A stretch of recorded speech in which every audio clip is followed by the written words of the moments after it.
La démocratie était la protestation de l'âme humaine contre le despotisme combiné de l'autocrate, du prêtre et du noble. Le socialisme est la protestation de l'âme humaine contre le despotisme d'une démocratie plutocratique. L'anarchisme sera probablement la protestation de l'âme humaine contre la tyrannie d'un socialisme bureaucratique. Une marche turbulente et assoiffée qui va d'illusion en illusion et d'échec en échec, telle est l'image de l'Europe. Chapitre 6. Les protestations de l'âme humaine. Les 3 étapes de la courbe rationnelle de l'évolution sociale. Depuis 1789, la marche de l'humanité jusqu'à nos jours peut être définie comme une tentative accélérée pour établir un système rationnel de société sur la base des idéaux révolutionnaires. En analysant les applications politiques et sociales de la devise révolutionnaire réalisée depuis 2 siècles, Sri Aurobindo dresse un bilan du pouvoir de la raison en tant que rénovatrice et créatrice sociale. Cette progression de la raison s'est principalement déroulée en 2 étapes. D'abord celle de l'individualisme démocratique avec la liberté pour principe, puis le socialisme démocratique avec pour principe l'égalité et l'État.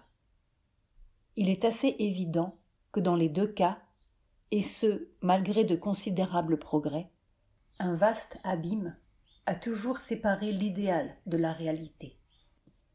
Sri Aurobindo montre ici ce qu'avait d'illusoire l'espoir de voir s'instaurer une société parfaite sur la seule base de la raison. Sur la seule base de la raison. 1.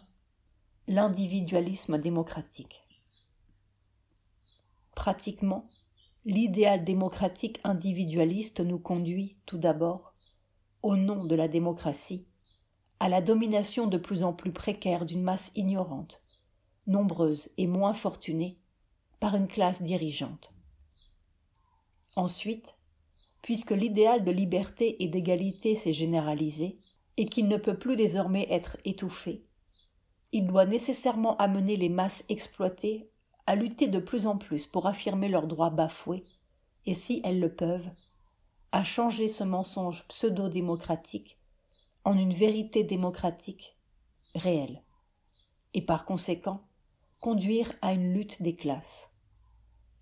Troisièmement, de par son fonctionnement même, l'idéal démocratique aboutit inévitablement à une perpétuelle rivalité entre partis, d'abord peu nombreux et simples dans leur composition, mais qui deviennent par la suite, comme c'est le cas aujourd'hui, un chaos impuissant et stérilisant de noms, d'étiquettes, de programmes et de cris de guerre. Tous brandissent la bannière des idées ou des idéaux en conflit, mais en fait, tous livrent sous cet étendard une bataille d'intérêts antagonistes. En fin de compte, la liberté démocratique individualiste aboutit fatalement à une concurrence exacerbée qui substitue une sorte d'affrontement organisé aux tyrannies ordonnées des périodes infrarationnelles de l'humanité. Et cet affrontement ne s'achève pas par la survivance du plus apte, spirituellement, rationnellement ou physiquement, mais de celui qui est le plus chanceux et qui vitalement réussit le mieux. Il est assez évident que ce n'est pas là un ordre rationnel de société, quoi qu'il puisse être par ailleurs. Ce n'est pas du tout la perfection que la raison individualiste de l'homme s'est proposée comme idéal et qu'elle avait entrepris d'atteindre. Dans la tentative démocratique de rationalisation de la société, une éducation égale pour tous semblait être le remède aux maux engendrés par le principe individualiste. Mais une éducation rationnelle nécessite obligatoirement 3 choses. Premièrement, d'enseigner aux hommes à observer et à connaître correctement les faits sur lesquels ils doivent se former un jugement. Deuxièmement, leur apprendre à penser de façon saine et féconde. Troisièmement, les mettre en mesure d'utiliser efficacement leurs connaissances et leurs pensées pour leur bien propre et pour le bien commun. Une capacité d'observation et de connaissance, un pouvoir d'intelligence et de jugement, un caractère élevé et une aptitude à l'action sont nécessaires pour être le citoyen d'un ordre social rationnel. Et si l'une quelconque de ces difficiles conditions fait défaut d'une façon trop générale, il en résultera un échec certain. Malheureusement, même si l'on suppose qu'une éducation impartie à des millions d'hommes puisse jamais avoir ce rare caractère, il faut bien constater que l'éducation effective dans les pays les plus avancés n'a jamais eu le moindre rapport avec ces nécessités. Cependant, si les premiers défauts de la tendance individualiste de la démocratie et les insuffisances d'une éducation rationnelle sont flagrants sous bien des aspects, les gains pour l'humanité sont loin d'être négligeables.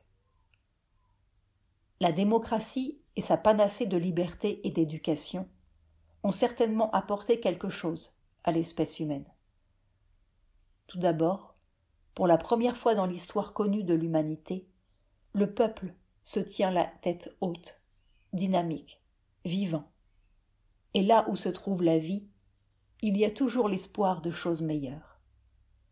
Ensuite, un certain type de connaissance s'est généralisé bien plus qu'il n'avait été possible autrefois.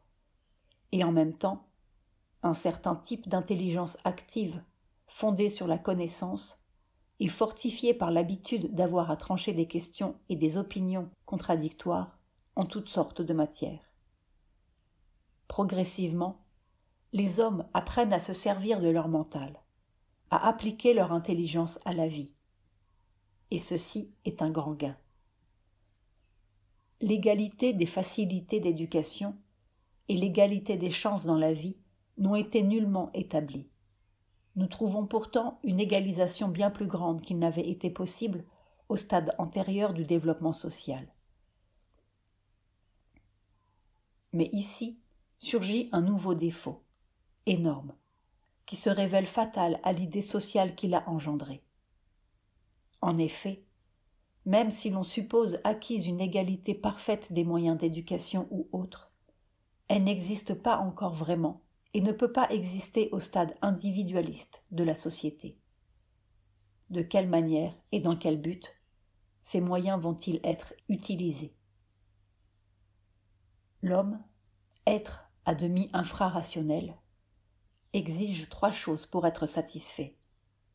Le pouvoir, s'il peut l'obtenir, ou en tout cas l'utilisation, et la rétribution de ses facultés. Enfin, la satisfaction de ses désirs. Dans les sociétés anciennes, il pouvait jusqu'à un certain point, dans les limites de son statut héréditaire, s'assurer la jouissance de ces choses suivant sa naissance, son rang social fixe et ses capacités. Une fois cette base abolie, et rien de vrai ne venant s'y substituer, les mêmes besoins ne peuvent être satisfaits que par le succès dans la ruée vers le seul pouvoir qui reste, le pouvoir de l'argent. Ainsi, au lieu d'une société harmonieusement ordonnée, s'est développé un formidable système de concurrence organisée, un industrialisme forcené et inéquitable qui croît avec une furieuse rapidité et, sous le masque de la démocratie, une tendance plutocratique grandissante qui choque par sa grossièreté ostentatoire et l'immensité des gouffres et des distances qu'elle crée.